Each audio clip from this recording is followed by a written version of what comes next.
L'actualité ce soir est marquée par le point de presse du président du Faso ce matin à Dori.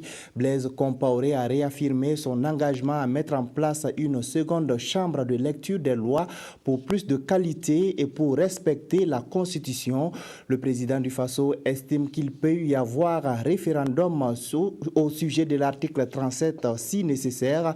Le chef de l'État a également répondu à d'autres questions des journalistes sur le Mali et la Centrafrique. Le point avec Simon Gongo. Deux informations sont à retenir dans ce point de presse présidentiel. Le Sénat et l'article 37. Le Sénat aura bel et bien lieu, juste après les concertations qui se poursuivent. Même Blaise Compaoré n'a pas la date de sa mise en œuvre. Sur le principe du Sénat, il y a... dans un pays, on ne peut pas avoir tout le monde d'accord sur tout, mais je crois qu'une grande majorité se dégage sur l'intérêt d'avoir une seconde chambre de lecture des lois pour donner plus de qualité à nos lois, aux lois qui seront faites pour notre pays.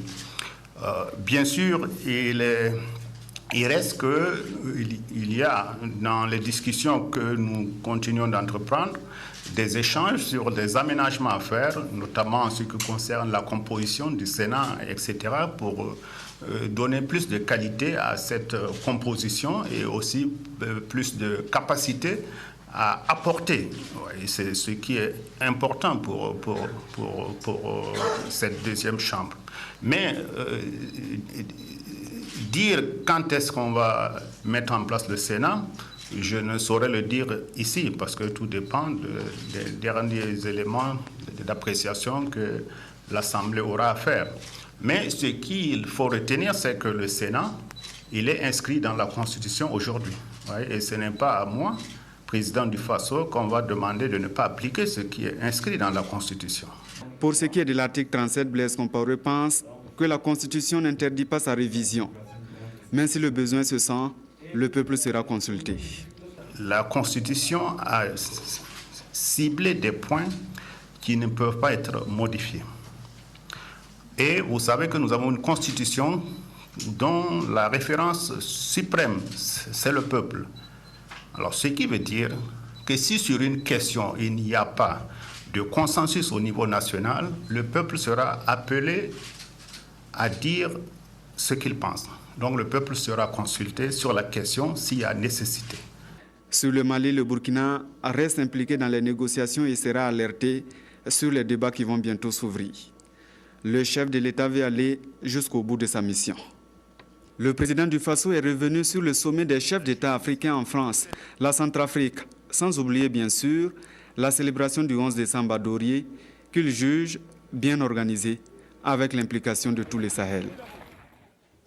Dans la soirée du 11 décembre, le président du Faso a reçu en audience les chefs d'état-major de l'armée burkinabé et leurs épouses. Blaise Compaoré s'est également entretenu avec les délégations des armées du Togo et de la Côte d'Ivoire venues assister à la commémoration de la fête nationale. Le point de ces audiences avec Sylvestre Da. Les chefs d'état-major de l'armée burkinabé et leurs épouses, le président du Faso. C'est devenu maintenant une tradition chaque 11 décembre, jour commémoratif de la fête nationale. C'est une audience à bâton.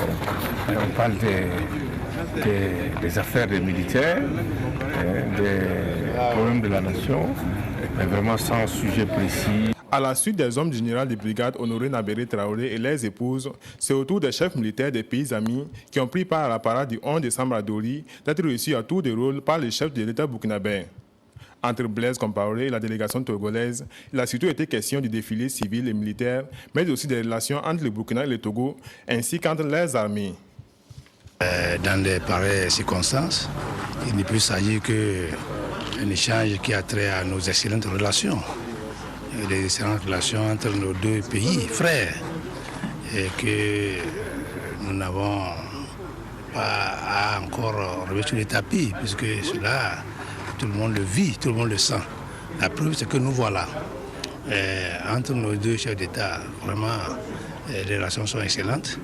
Entre mon collègue et moi aussi, Honoré, je crois que nous nous rencontrons souvent et on se dit beaucoup de choses. Alors, ils m'ont invité pour partager ces fêtes avec la fanfare, avec un tout papier. Ça nous fait honneur. Nous sommes très heureux aussi d'avoir été à vos côtés pour donc vivre cet événement. La marine, l'armée de terre et l'armée de l'air sont représentés dans la délégation ivoirienne. La dernière reçue en cette soirée du 11 décembre par le président du Faso à sa résidence à Dori. Il a été question des relations de fraternité, des relations d'amitié entre le Burkina Faso et la Côte d'Ivoire. Et nous avons été honorés d'être parmi les élites os du président du Faso pour célébrer le 53e anniversaire du Faso. Et nous avons assisté à une belle cérémonie. Donc notre échange était autour de cette cérémonie de 53e anniversaire. Chacune des deux délégations apprécie l'organisation tournante de la fête nationale au Burkina. Les Ivoiriens confient que la pratique existait jadis dans leur pays. Le Burkina Faso, en tout cas, se réjouit d'avance de servir d'école. La région du centre-ouest a aussi soufflé sur les 53 bougies de l'indépendance du Burkina Faso. La parade militaire et civile organisée à cet effet dans la ville de Léo a été la grande attraction de cette célébration. Signe de la bonne collaboration entre le Burkina Faso et ses voisins, une forte délégation ghanéenne s'est jointe à la population de la Sicile pour les festivités. Le reportage de Jonas Wemba et Isaïe Parkouda. C'est à Léo, province de la Sicile, que les populations de la région du centre-ouest se sont retrouvées pour commémorer le 53e anniversaire de l'indépendance du Burkina Faso. Défilés militaires, paramilitaires et civils ont marqué cette célébration. Au total, 165 hommes détenus et 1040 civils, toutes catégories de métiers confondus, ont participé à la grande parade. Parmi les participants, une délégation ghanéenne. Je voudrais en tout cas souhaiter à toute la population de la région du centre-ouest une bonne fête d'indépendance. Travaillons à la cohésion sociale. Privilégions le dialogue. J'ai rappelé le souvenir douloureux de février 2011. Et justement, ce souvenir douloureux qui a embrasé tout le Burkina Faso est parti de Koudougou.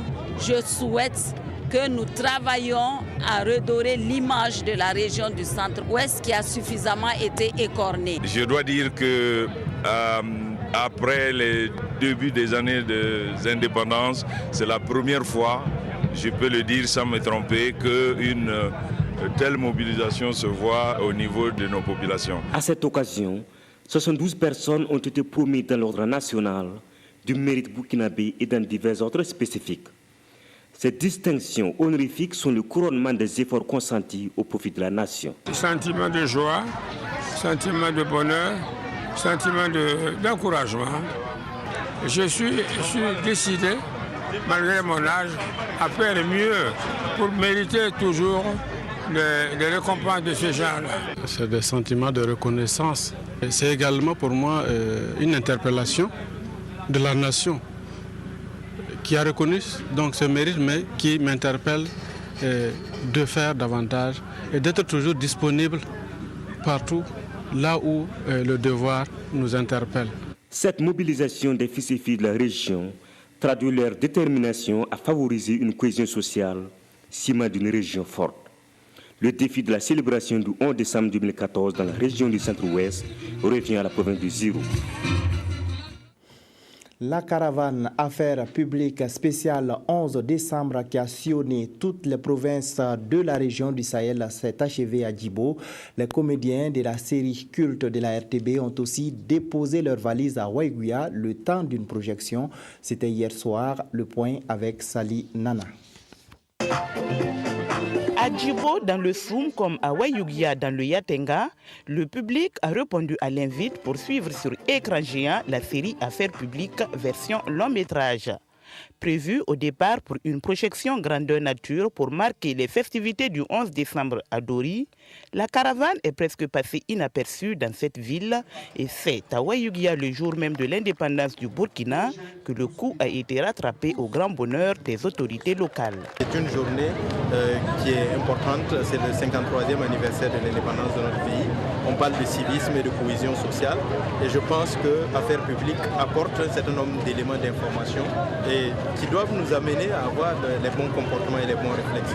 Et je suis heureux que la ville de Waïga ait répondu à cet appel et que les gens soient venus suivre cette série. Nous, notre souhait, c'est qu'on aille au-delà de Waïga pour aller à l'intérieur de la région pour présenter cette série. Ce n'est pas tout le monde qui a l'occasion de regarder la télé et de voir des actions merveilleuses ou des thèmes très importants qui sont développés pour le devenir de notre nation. Donc c'est vraiment une belle occasion. Nous souhaitons que ça se répète. Nous souhaitons qu'on aille un peu plus loin à l'intérieur de la région pour éduquer et sensibiliser les populations pour qu'elles puissent effectivement contribuer au développement et au rayonnement de notre pays pour effectivement qu'on soit sur la voie de l'émergence. Les populations ne se sont pas fait prier pour converger à la place de la nation de Wayugia où elles ont fortement apprécié la projection d'un soir du long métrage Affaires publiques. C'est la région de la boucle du Mouhoun qui va accueillir en 2014 la commémoration de la fête nationale. La région du Sahel donc a passé le flambeau à celle de la boucle du Mouhoun hier soir au cours d'une soirée organisée par le Comité national d'organisation. Les prix des meilleures œuvres journalistiques sur le thème du 53e anniversaire de l'indépendance ont aussi été remis. Pouma Ernest Nevier pour le reportage. La commémoration du 53e anniversaire de l'indépendance du Burkina Dori s'est terminée par la remise du flambeau au gouverneur de la région de la boucle du Mouhoun. Un acte qui veut dire que c'est cette région qui abritera les festivités du 11 décembre prochain. Je pense que Dédougou, comme à son habitude, est prêt à relever le défi. Nous prenons donc l'engagement ici d'engager tout le monde, tous les fils de la région de la boucle du Mouhoun, pour que dans un mouvement d'ensemble, on puisse en tout cas mener à bien toutes les activités qui sont prévues. Au cours de la cérémonie, l'opportunité a été saisie par le président du Comité national d'organisation pour remercier et féliciter les filles et fils de la région du Sahel, ainsi que tous ceux qui ont contribué à la réussite de l'organisation de la fête de l'indépendance à Dori. Cette soirée a également servi de cadre pour la remise des prix du concours de la meilleure œuvre journalistique sur le thème de ce 11 décembre, civisme et cohésion sociale, fondamentaux d'un développement durable. Au total, 2 prix ont été remis. Il s'agit du premier prix en presse écrite décerné à Séraphine Sommet de Silwaya pour son article civisme et cohésion sociale, et si chacun jouait sa partition. Le premier prix en radio a été remporté par Dimitri Vincent de Paul de la radio Maria pour son émission sur la problématique de l'incivisme au Burkina Faso. Ils ont eu chacun 400 000 francs et une attestation. Des feux d'artifice ont mis fin à la soirée. Le 11 décembre à Dori est ainsi terminé. Rendez-vous l'année prochaine à Dédougou, dans la région de la boucle du Mouhoun. Tout autre chose, à présent, les habitants de la commune rurale de Arbolé ont célébré le Bascoui, une fête traditionnelle lors de laquelle ils rendent grâce à Dieu et aux ancêtres. L'occasion aussi de demander des bénédictions pour le canton et l'ensemble du Burkina Faso. Reportage Maxime Zongo. En milieu traditionnel Mouaga, le calendrier lunaire comporte des repères qui déterminent les grandes manifestations de l'année. Dans le canton de Ramessoum, commune rurale de Arbolé, province du Passoré, le Bascoui constitue un de ces tournants. Il mobilise une semaine durant autour du chef, fils et filles de la localité. Bascoui, ça vient de Baska. Voilà, Baska, c'est la fête des récoltes. Voilà, donc le Bascoui, chez nous, ailleurs, on appelle ça le Baska. Et ça correspond à la fin des récoltes. Et c'est une manière pour les communautés de magnifier la grâce de Dieu, la grâce divine, à travers laquelle il a plu, les récoltes ont marché, les gens sont en bonne santé. Et la fête consiste à permettre donc au chef, qui est le premier responsable de la communauté, de faire les coutumes nécessaires. La manifestation qui se déroule en 2 étapes débute d'abord à Ramessoum, une localité située à 7 km pour les rites dans l'intimité, puis La grande retrouvaille populaire a Arbolé, chef-lieu de la commune. La tradition est une bonne chose. C'est un héritage de nos ancêtres. Nous prions à cette occasion pour tout le monde. Nous implorons Dieu, les ancêtres, le Moro Naba, afin que l'entente, la cohésion, la prospérité règnent dans notre pays.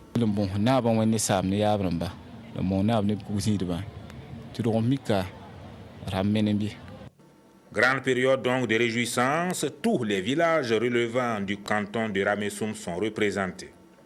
Le Baskoui, c'est surtout cette occasion pour les plus jeunes d'avoir des repères et de mieux comprendre leurs coutumes. Le message fort à l'occasion, paix, tolérance. Bonne suite.